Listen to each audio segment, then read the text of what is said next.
And meanwhile, our old masters, the Conservative Party, just about remember who they are. They are now in a very unhappy position where they're about to realise how unimportant they are in British politics. It's going to be a real wake-up call for so many Conservative MPs over the weekend. And we've got, obviously, Suella Braverman out this morning, Robert Jenrick out this morning, Victoria Atkins. These are the people that we do expect to be in that forthcoming beauty contest, leadership that's the right contest. word. Yeah. Your word's not mine, Liz. But yes, we are expecting that the 1922 Executive Committee will next week meet to formalise. Well, firstly, they need to actually elect a 1922 and a backbench committee. That hasn't happened yet. Once that is done, they will set the rules for this new leadership contest. Rishi Sunak has said that he will stay in post as Conservative leader until those rules take place. But already, people like Kemi Badenoch, we understand, taking some time to consider what they want to do. Yeah, no one's out of the traps yet. No one's completely come out by saying, look, I want to be leader. But, we can see the jostling. Idea. So it's going to be, we can see, right? So Jenrick's clearly in the running. Victoria Atkins is clearly going to run from the sort of One Nation group. Perhaps Tom Tugendhat as well. Tom Tugendhat, I'm sure, will run too. Suella Braverman, Kemi Badenoch, as you say. Any others? I think Priti Patel, I heard, was considering it, but yes, the only she's not come out yet. person to rule themselves out definitively is Jeremy Hunt. Yes, and what was interesting, because I thought that might sort of be something that he might consider again, but equally he's also, he ran in 2019 but when Boris Johnson, became leader as well, decided he didn't want to give that another go. But he will, I'm sure, be incredibly influential in this leadership contest, no matter what happens and who decides to run. But yes, those will start jostling this weekend, and there'll be a lot of internal reflection about what happened, what went wrong, and whether people in the party agree with them. I think a lot of Conservatives I've spoken to they're obviously devastated by the result, but looking at it going, OK, 121 seats. Could have been worse. We have got a little bit of something that we could rebuild. We are not in wipeout territory. No. We will be in opposition.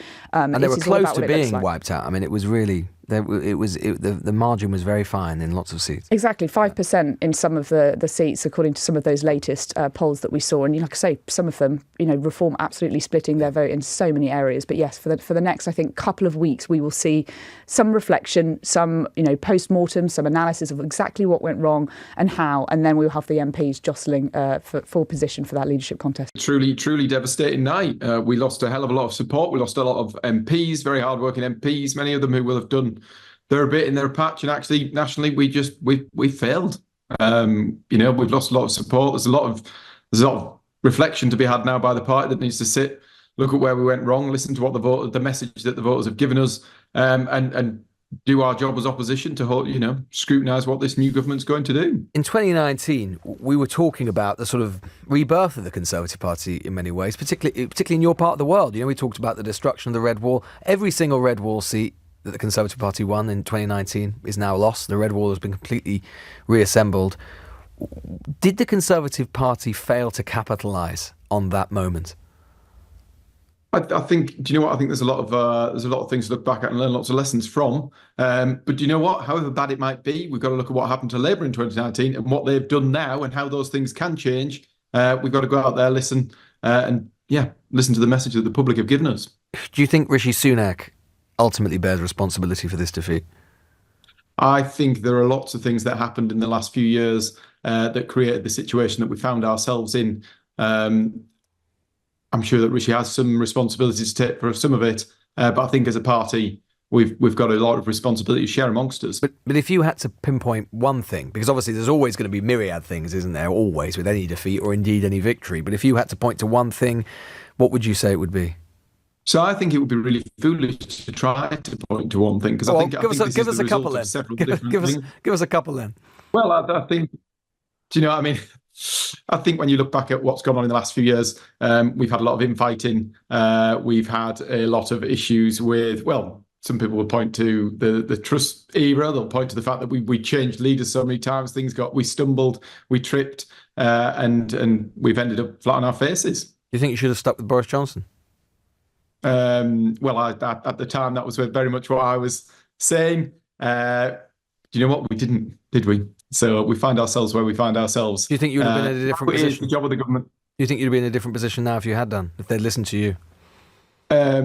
Quite possibly, but it's always great to look back in hindsight and have views about these things. The reality now for the Conservative Party, for MPs like me, is we've got to take the message that the public have given us listen to them, get on with the job of scrutinising this government. I'm speaking to lots of people at the moment. Lots of constituents are very concerned about what this Labour government means for them, whether that be on immigration, whether that be on tax, and all of the things that might come with a Labour government. It's now our job as the opposition to hold them to account and help steer the country forwards. Do you think it was a mistake to have your chairman become such a controversial figure in imposing himself on a constituency, and it meant that he, effectively making it so marginal, couldn't be travelling around the country and doing what a party chairman should do?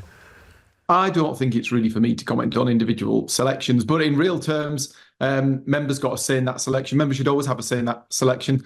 And I thought he was basically, it was a short list of one, wasn't it? Well, I wouldn't like to comment on the details of that because I don't know the ins and outs specifically. Well, I think it was. But in real terms, our members are very important. They get to have a say in the selection of their local candidates. Not for the chairman. Not for your chairman. Not for your chairman, they didn't.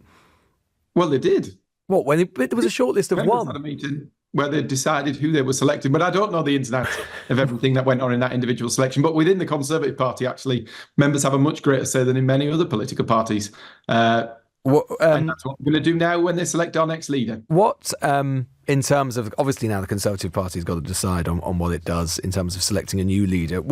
There's a debate going on about how short or long that contest should be. Well, what's your personal view in terms of when you think that contest should sort of begin and conclude?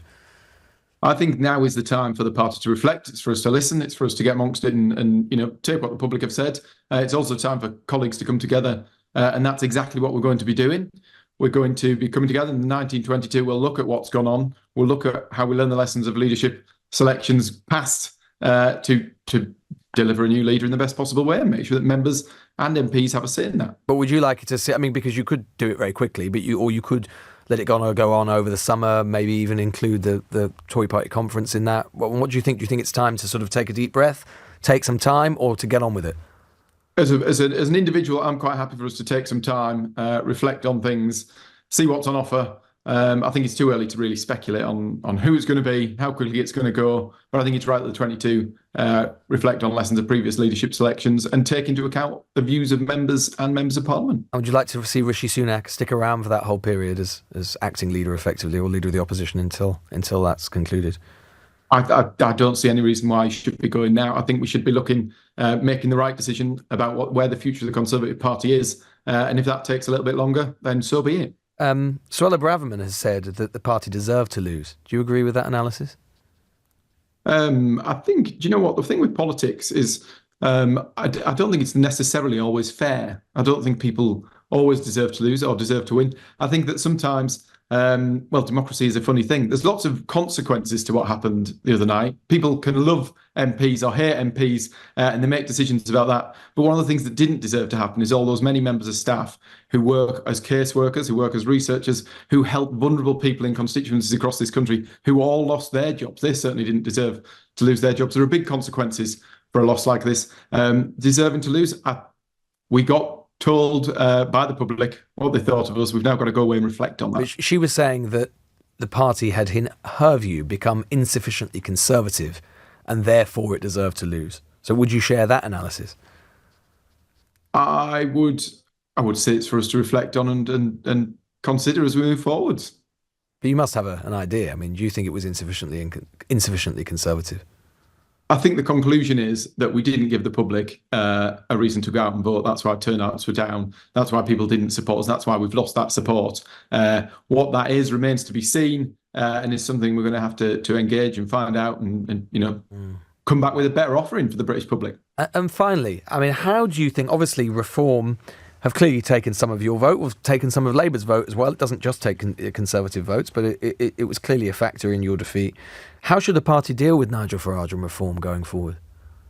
I think, well, there are two things. So I'm a fan of Farage. I think he's a politician who adds a great deal to the national debate. But actually, in real terms, what Reform achieved on Thursday evening was to help get more Labour MPs elected in a government with a huge Labour majority. And actually, what's that done for immigration in this country? What's it done for taxes? What's it done for many of the reasons people voted for Reform? Actually, the consequences mean that we're going to suffer greatly on those fronts. Would you like to see Reform and the Conservative Party work more closely together?